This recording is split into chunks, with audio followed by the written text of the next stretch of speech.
Hello and welcome to the Mod Garage, a place where mods for Payday 2 are tried, tested, and tantalizingly trialed for your convenience. In this episode, I'll be showing off another HUD, the ability to allow for gadgets to be turned on automatically, an easier way of mod inspection, and an animation tweak to fix some stiffer barrels and a few of those shiny Akimbo weapons that were added during the recent event. Most of the mods shown here require plain old BLT or BLT for Linux, as well as that HUD I mentioned requiring beardlib to use. With that out of the way, let's make our way into the garage for the showcase.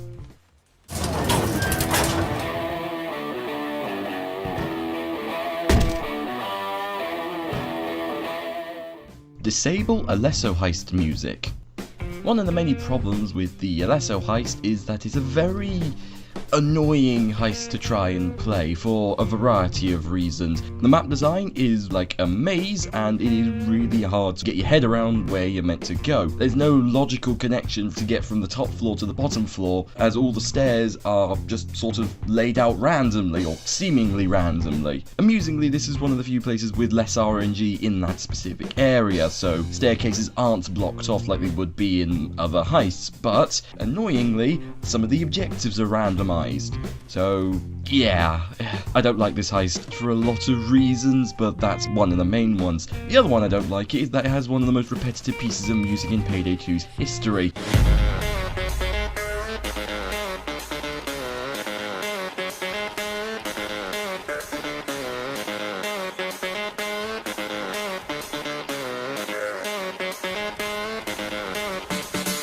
The music that's played in this heist isn't made by Simon Wiklund or Carl Noren, it's made by Swedish DJ Alesso, who is a pretty good DJ, and it is quite a good song if you're into EDM. However, it is very repetitive. Very repetitive. I cannot stress how annoying this song can be, even when this heist lasts less than 20 minutes. This entire heist has an objective where you have to listen to the song in order to complete it. In case you haven't picked up the hints on what this mod does yet, it just, well, makes it have an option on Alesso Heist so you can listen to literally any other song in the game's soundtrack. I do not care what I listen to during that heist, just something that makes the maze a lot more bearable. Van Skin Switcher.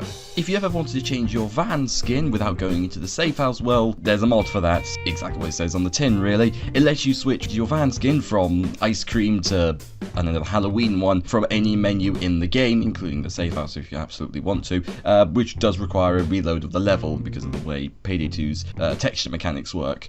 There's not much to say apart from it's actually just really convenient, and I don't have to endure the 2-minute load time of the safe house just to change my van skin. Yeah, the safe house is really unoptimized. Can you just sort of like do an update on that? Just optimize the safe house a little bit more, or a lot more? Cheers guys, that would be really nice. Inspect mod via Google.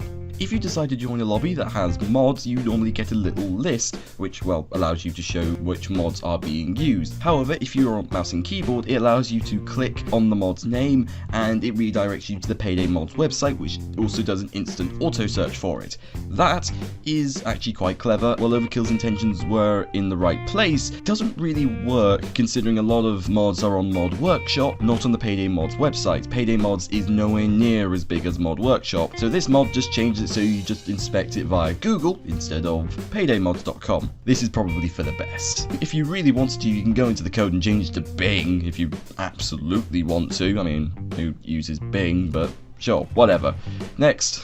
Gadget Auto Enabler. When I switched over from playing Payday 2 with a controller to a keyboard and mouse, yes I know it took me long enough, I realised quite quickly on how frustrating enabling your gadgets in Payday 2. It's not so bad on a controller as it's literally just pressing down if I recall correctly, but on a PC you have to press E, I think it is by default. I think it's E.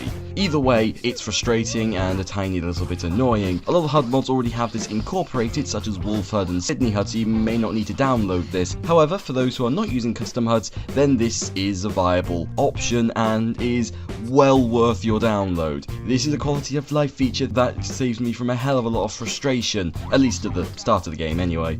Akimbo animation tweaks.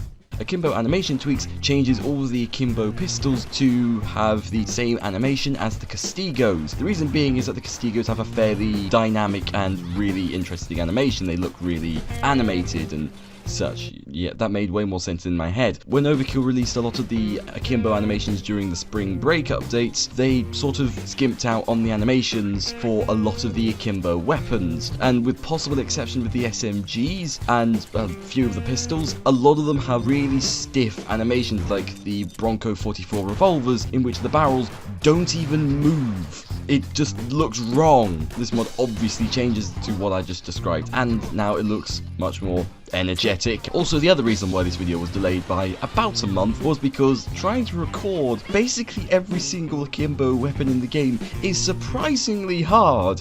I'm not sure how you managed to do it within less than a day, Connor.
Nepgearsy HUD Reborn. I like a HUD mod that has an aesthetic choice, which I'm not necessarily familiar with. It makes me keep on my feet, if that makes sense. Nepgearsy HUD Reborn is one such HUD, oddly enough. The armor bars aren't designed in the normal Payday 2 HUD norm. Instead, they're weird arches. Takes a while to get used to, but as I said, keeps me on my toes. Like with many HUDs, it is very customizable and even allows you to change the font, for crying out loud, in the HUD options. Speaking of the HUD options, this is a very sexy HUD options menu. Like, damn! All these HUDs are trying to make me blush, given how much thought's been put into them. I like the credits, by the way, the creators and collaborators. That's kind of neat to see. Before I get too distracted, the HUD options themselves range from the HUD scale and HUD spacing, the general sort of stuff people can control anyway, to stuff that isn't in the base game currently, like a mini-map a la Hitman, or, well, most open world games, to be perfectly honest, of your current position and where you are in the heist. That being said, it is actually a rather neat idea, if a little bit distracting for my personal taste, so keep that off most of the time. You can also change the health color if you want to, the objective icon color, the control panel background. You can change a lot of the aesthetic choices in this HUD, and personally, I'm all for it.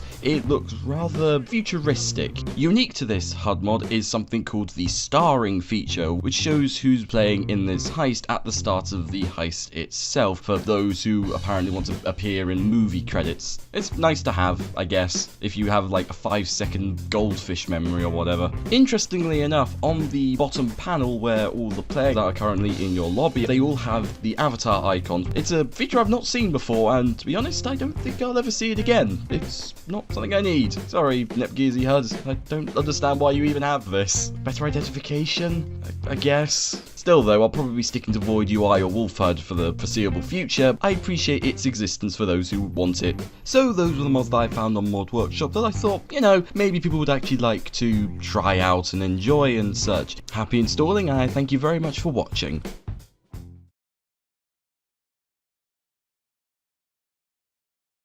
If you accept the definition that a word is some letters surrounded by a gap, then HopPip and Taunton card are all words, despite being pretty much meaningless.